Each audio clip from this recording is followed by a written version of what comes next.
Bonjour et bienvenue sur le canal. Nous poursuivons notre visite dans la forêt noire, et depuis l'abbaye et les cascades d'Alley-Religion, nous nous dirigeons de nouveau vers le sud et en une demi-heure environ, nous arrivons à une petite ville d'environ 25 000 habitants, qui, bien qu'il ne soit pas connu comme d'autres endroits de la forêt noire plus célèbres et visités, leur visite en vaut certainement la peine. Nous arrivons à Freudenstadt.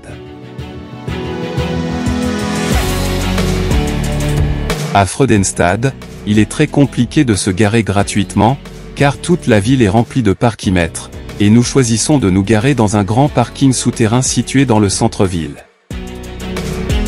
Freudenstadt, que nous pourrions traduire comme la ville de la joie, a été fondée en 1599 par le duc Frédéric Ier, qui a suivi pour son tracé la structure urbaine typique italienne. À Freudenstadt, il y a surtout sa grande place, la Marktplatz ou place du marché, qui, avec des mesures de 219 par 216 mètres, est la plus grande place d'Allemagne. Il est divisé en trois parties, la place inférieure, la place supérieure et la place du bureau de poste, se trouvant dans cette dernière du parking. Sur la place inférieure, en dehors de sa taille, la première chose qui attire l'attention est son église protestante, une curieuse construction de forme angulaire et parfaitement symétrique, construite au XVe siècle et reconstruite après la Seconde Guerre mondiale, où elle est assez endommagée. C'est un véritable plaisir de se promener sur la place, avec de grands jardins très bien entretenus, et entourés de portiques de style Renaissance où se trouvent de petits bars et magasins.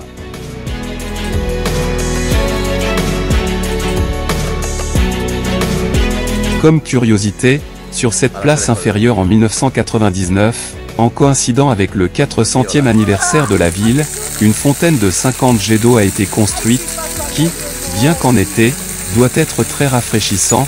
Vous devez prendre un peu de soin en hiver, si vous ne voulez pas vous faire peur comme il est arrivé à Lola.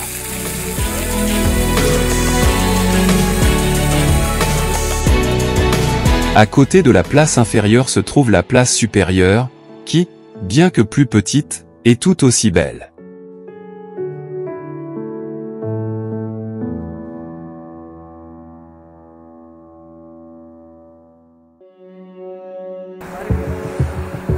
Sur cette place, vous trouverez entre autres la mairie, où se trouve le musée d'histoire de la ville, visite totalement recommandable.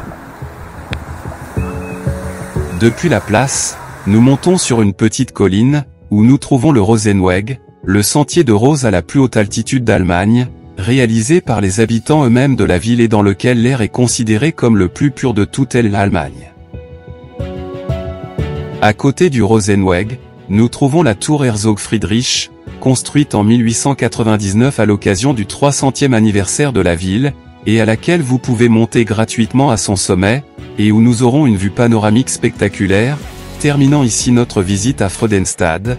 Beau endroit enclavé au cœur de la forêt noire et totalement recommandé.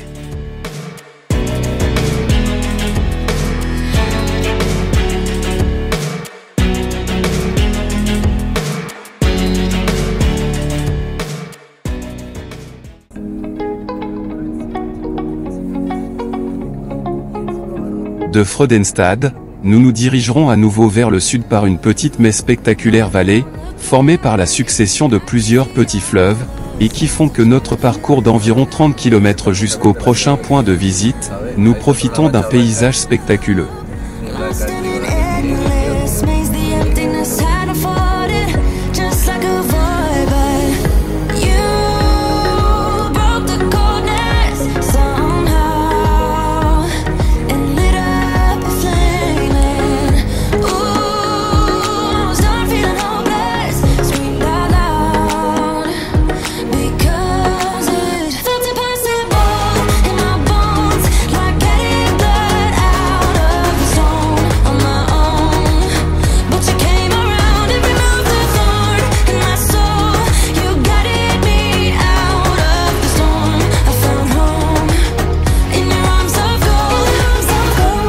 En profitant du paysage et en traversant de petits villages, nous arrivons à Schiltach.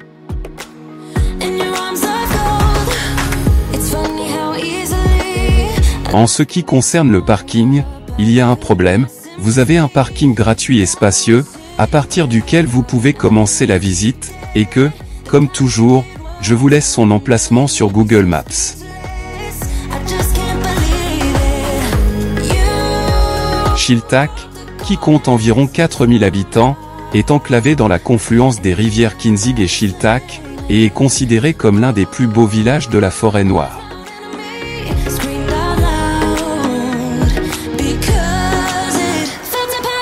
Dès le parking, nous pouvons apprécier la beauté de cet endroit, qui a conservé de façon presque intacte son centre historique médiéval, rempli de maisons en bois, construites entre les 16e et 19e siècles.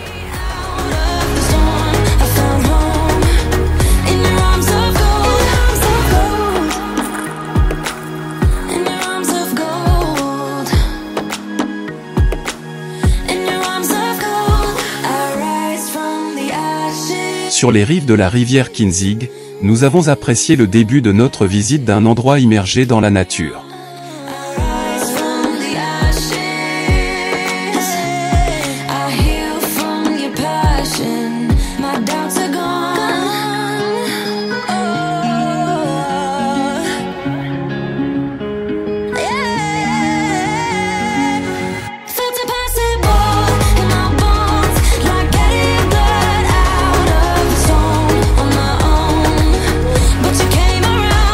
Au bord de la rivière Kinzig, nous pouvons profiter gratuitement d'un musée dédié à l'exploitation et au traitement du bois, puisque Chilliwack était un point important du trafic commercial du bois.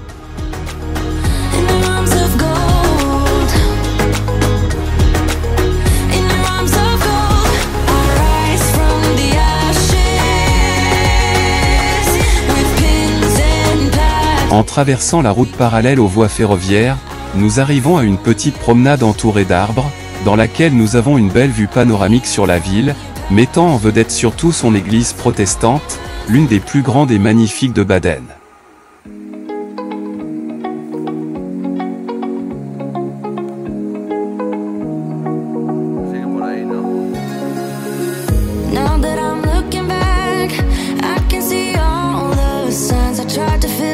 Par un petit pont, nous traversons de nouveau la rivière Kinzig en passant, à côté du musée du bois, pour faire une visite au centre-ville, une visite rapide car nous avions peu de temps.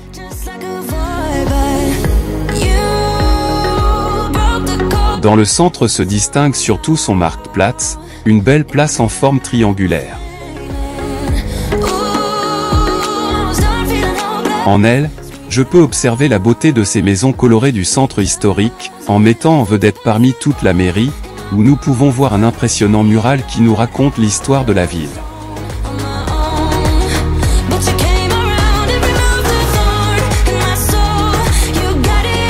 Comme nous avons visité en mai, nous avons rencontré le Maibaum traditionnel, un tronc ou un arbre décoré de guirlandes et de bandes, et une partie essentielle des fêtes de printemps dans la région. Depuis la place, nous continuons à parcourir le centre historique, où nous avons apprécié la spectaculaire de leurs maisons avec des trames en bois, et qui font considérer ce petit mais pas si connu village, l'un des plus beaux de la forêt noire.